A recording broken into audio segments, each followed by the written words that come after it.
this settlement that came down, and $2.8 billion going to the athletes that have participated since 2016. That's as far as the antitrust laws would allow that to be grandfathered in, going in the rearview mirror. But going forward, of course, we're staring at a $20.5 million budget that is allotted, or allowed, I should say, per university, not for football, for all the athletics. And then, as I understand it, Steve, it's up to the university to determine, are we simply going to go by the accounting ledger and say football produces 82%, therefore it gets 82%, or if maybe those numbers get massaged a little to include some non-revenue sports as well. But $20.5 million, if that particular school so chooses to use it, which we understand there's quite a few schools across the country that will max out at the 20 plus million. Yeah, this is a great change coming to college athletics again. And Ohio State is trying to stay on the cutting edge of what's going on. We're going to have an audience with the athletic director, Ross Bjork, tomorrow at 1 p.m. Eastern time. And he's going to give us an update and kind of a feeling on how Ohio State is responding to these challenges of staying up with the keeping up with the Joneses. I mean, it was Ross Bjork last year at the Big Ten Media Days who basically said that the Ohio State team that would go on and win the national championship in 2024 had a $20 million price tag. Then as we got into it, we found out that there were other teams like Texas and Georgia and a few others that also were probably in that same $20 million ballpark in terms of what they paid the players. And all of that was raised by the collectives. And that was the foundation last year at Ohio State that primarily spearheaded that. They announced this week that the foundation has kind of been melded into this new entity called the Buckeye Sports Group that is going to be administered by Learfield, which holds a lot of Ohio State's secondary or tertiary media rights in terms of the radio show and the programs and radio network and these kind of things. They may also produce the coaches' shows for television as well. So, that entity is going to oversee the NIL beyond the $20.5 million. The $20.5 million comes straight out of the athletic budget. And that figure was kind of determined at the NCAA level for the major colleges, Division I football schools to decide if they could want to spend up to $20.5 million. Some will spend much less than that. But so many questions. Who sets the ratio for Ohio State? Obviously, the answer is that football is going to command as much as 3/4 of that, probably $15 million. There are people throwing numbers out there that some schools are going to spend upwards of $30 million or more on teams in 2025, trying to take what Ohio State got in 2024, which was a college football playoff berth and a national championship. So we'll see how the money goes up. The $20.5 million is actually going to go up over time. Within 10 years, it's expected that'll actually be $30 million. And if let's just say a Big Ten school or an SEC school that wants to be competitive is going to need to spend probably $30 million on football and probably $7 to $10 million on basketball. Right there is close to $40 million. So if you want to be competitive across, Ohio State's got 36 sports, and you're not going to pay the athletes in the other sports quite as much, obviously, but women's basketball, wrestling, baseball, softball, hockey, in particular, at a place like Ohio State, are all going to have bidding wars for some of the top players. You're probably going to need $45 to $50 million a year, which means you're going to have to raise $30 million a year to augment the $20 million that's coming out of the budget. So crazy times for college athletics, that all of the athletes at a given school like Ohio State could command salaries between $40 and $50 million. But that's where we're at today. And we have a lot of questions for Ross Bjork. Our guy Dave Biddle wrote a column yesterday basically saying that it's a joke that there's going to be this clearinghouse from the accounting firm Deloitte and Touche, I believe, that is going to assess individually each student athlete their own personal NIL deals that will be above and beyond the school salary for these players to find out whether it's bona fide NIL or not, and not pay for play. And, Dave's point is the first time that clearinghouse turns down an NIL deal and says it's not bona fide NIL, then they're going to get sued. And that'll be the end of that system. And it'll be back to a complete total free-for-all where, there is no limit on spending and these kind of things. That's supposed to be some type of a guardrail that is supposed to keep spending from getting out of reach. But I think the court cases have already said you really can't limit what anybody is going to earn. So I guess we're going into uncharted territory here, Mark. I mean, I don't know what I'm even talking about, to be very honest with you, because, we're not under the tent. We don't work for these universities, and they don't share all of their information.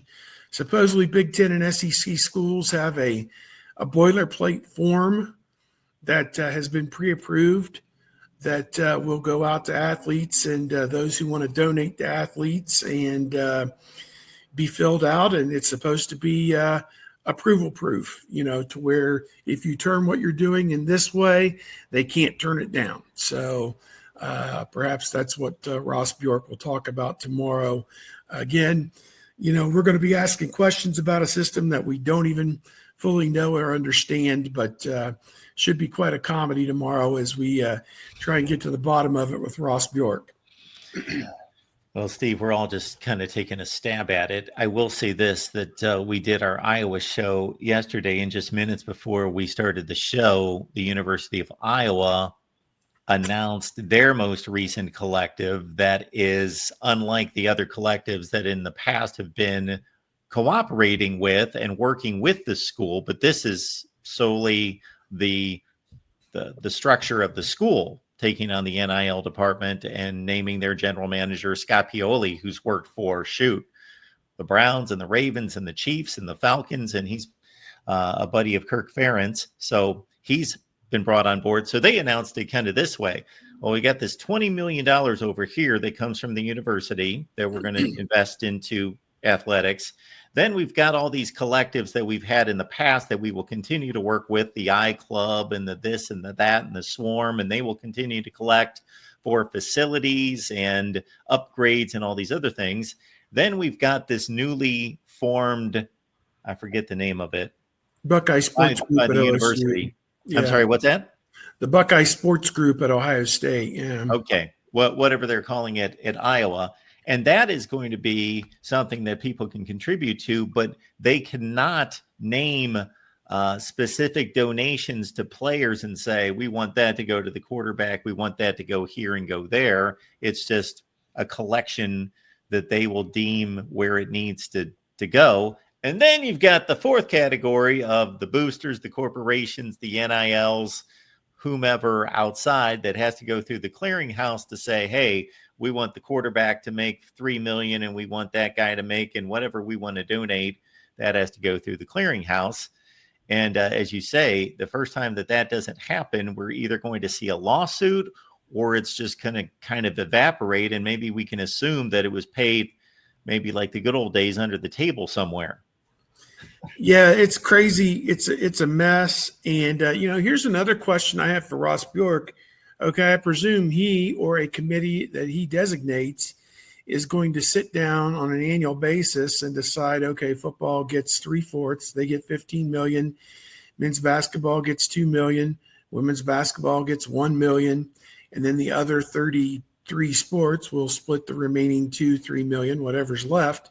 And as my high school basketball coach said, a kid when he got up at halftime wasn't happy and put his suit on and walked out the door. Well, good luck to you, So good luck to you figuring all that out. I just think that how involved, let's say, they give men's basketball $2 million, and the Buckeye Sports Group / former collective gives them another $6 or $7 million to try and buy a roster of 8 or 9 million so that they can compete with the rest of the Big Ten and the SEC who have all this money.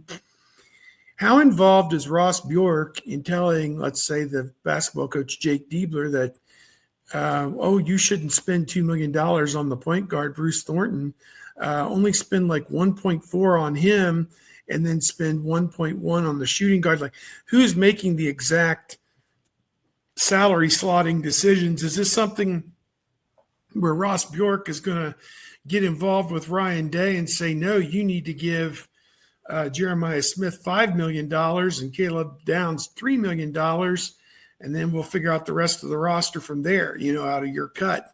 I mean, who counts the money underneath the bar, as they said in We Built This City 1,000 years ago. So I don't know. It's a terrible mess. It's just a terrible, terrible, terrible, awful, terrible, terrible, terrible mess is what it is. It is going to be a mess, Steve. And I just can imagine. And obviously, NFL players deal with this every day. They know who's making what in that locker room. And obviously, it doesn't completely coincide with the skill level and the quality of the player. There are some inconsistencies there that are crazy. But I can't imagine, that the left tackle standing next to the left guard thinking, I don't know how you possibly, I'm the left tackle, I just won the left tackle job and you make 100,000 more than I do. And those sorts of things.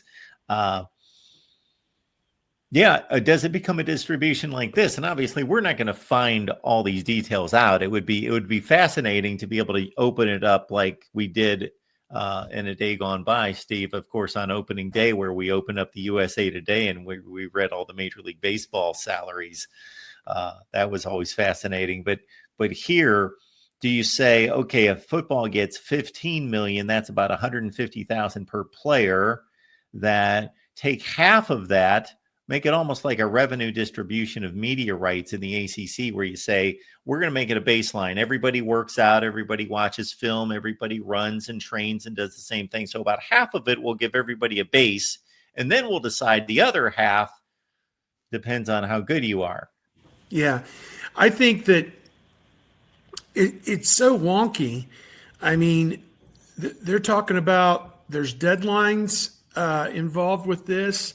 Like, this went into effect a few days ago, and apparently any agreement over $500 needed to go to the clearinghouse beginning like 3 days ago. And there are athletes out there who've been asked about these different things, and they say they have no knowledge of any of this. So and apparently there are supposedly ramifications if stuff doesn't get properly reported. And yet you have people out there making deals who have no knowledge of any of this.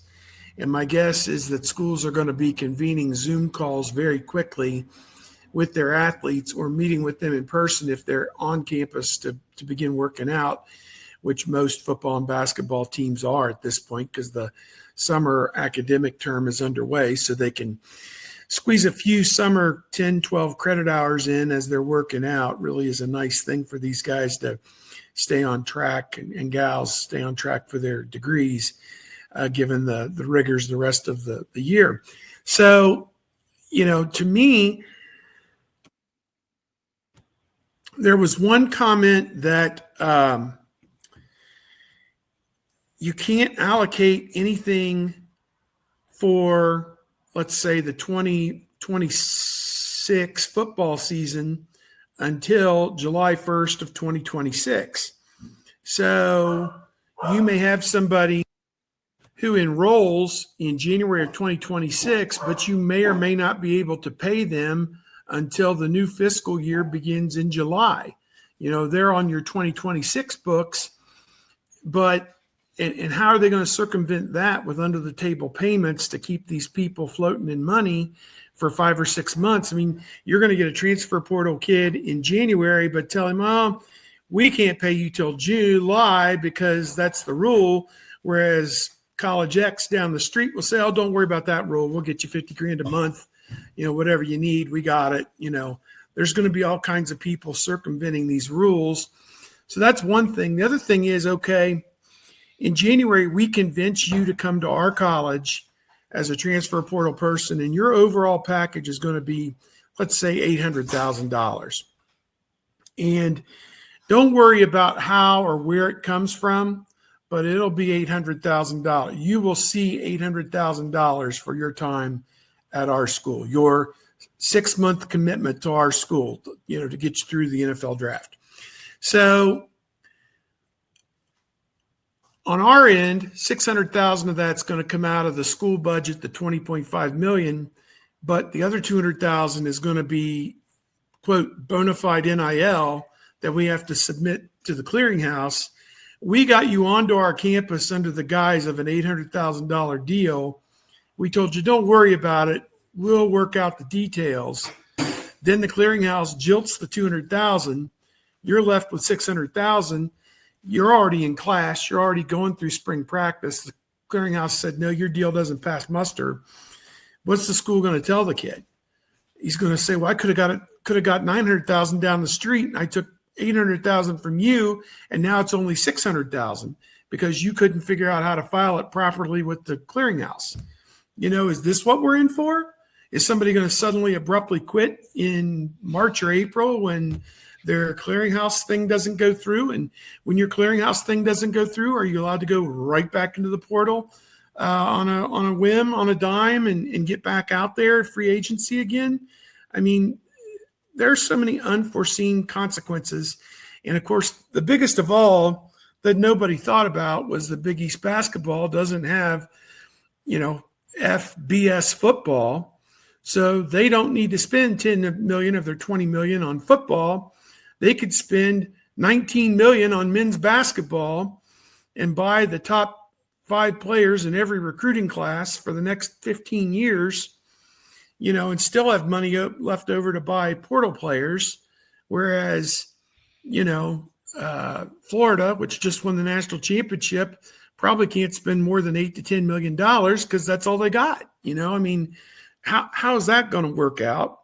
But the undercurrent of that is the Big East schools without big-time football revenue coming in. I mean, $90 million from the Big Ten to Ohio State last year or whatever it was. Those Big East schools with their TV deal probably only getting $15 million from the Big East. They don't have the full $20 million perhaps to devote to NIL causes or player salary causes, however you want to put it. So, how much of that $20 million can they actually fund? So what a fun new frontier that we're in. A lot of unforeseen consequences that nobody thought of. And Steve, according to the article that I read detailing the settlement, the clause of enticement is still not allowable within this structure to a high school athlete to come to a school. We know that it is, but by the letter of the law, that's still not supposed to happen.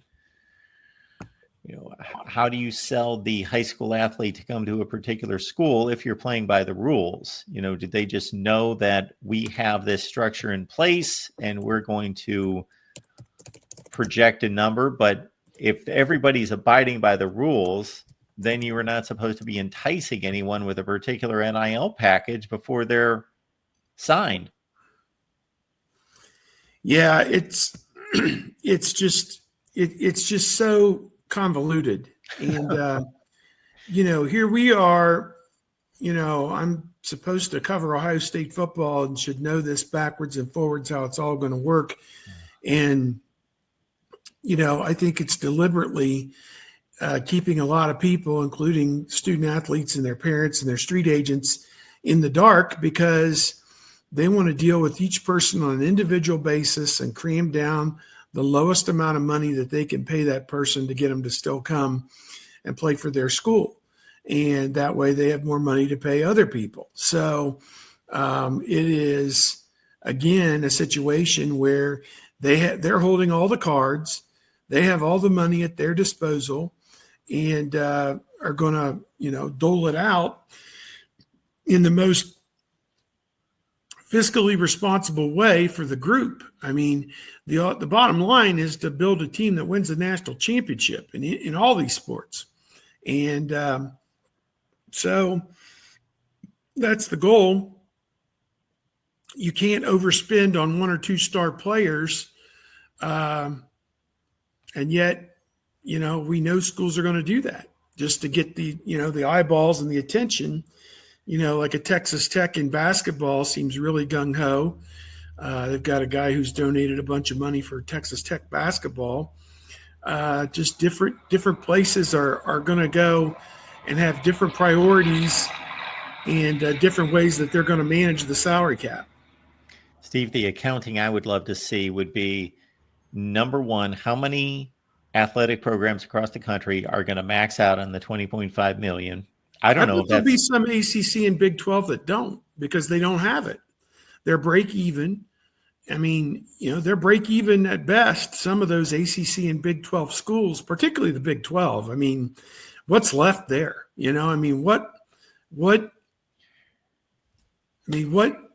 no Texas and Oklahoma in that league anymore. Rainmaking for the rest of those people, it's one horse operations. Lubbock, Waco. It's not, Manhattan, Ames, Morgantown. I mean, there's nothing there. There's just Manhattan, Kansas, Steve, but it's not Manhattan. Not Manhattan, New York. It's Manhattan, Kansas. It makes you wonder how they're going to keep up, or are they going to be, subjugated even further? And of course, with the playoff last year, we saw what did ACC and Big 12 only get 1 spot each? Is that right? Last year, they only got the ACC got 2. ACC got 2. They got Clemson in, or Clemson was the champion, and SMU led the whole season. Was that their first loss? They had that was their first loss in the championship? That was their first conference loss. Okay, they had lost to BYU. They lost to BYU. Yeah.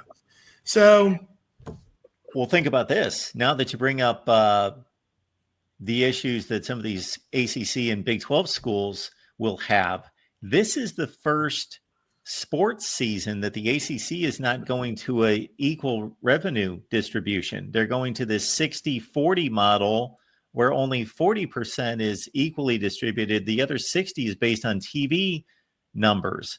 And so what I did, Steve, is I took the ACC football TV ratings over the last 2 years, and I made up a model to distribute that 60% based on what they get. I passed it by a few people who should know what they're talking about, and they said I hit it fairly close, and that would stretch. So the ACC, they're around 40-45 million that they get in their TV rights from ESPN, Disney. So that's about 80 to 90 million over 2 football seasons. Florida State, they stretch to like 130. Clemson stretches to like 130, not 80 or 90. And that means Wake Forest and some of those schools, they're down at like 17, 18 million. So that they've lost this 40 million per, and it drags them down into the depths. Stanford only gets a 30% share. SMU gets nothing. Stanford and Cal signed up for 30% of an ACC share. Let's not forget our friends out on the West Coast. Oregon and Washington only signed up for a 50% share from the Big Ten. Yeah, that's a bargain. Maryland and Rutgers are still looking for their full share. Oregon is a great bargain at whatever price because they do bring some cachet and some eyeballs, definitely. But USC and UCLA, they're going to bring it Los Angeles, which is important. But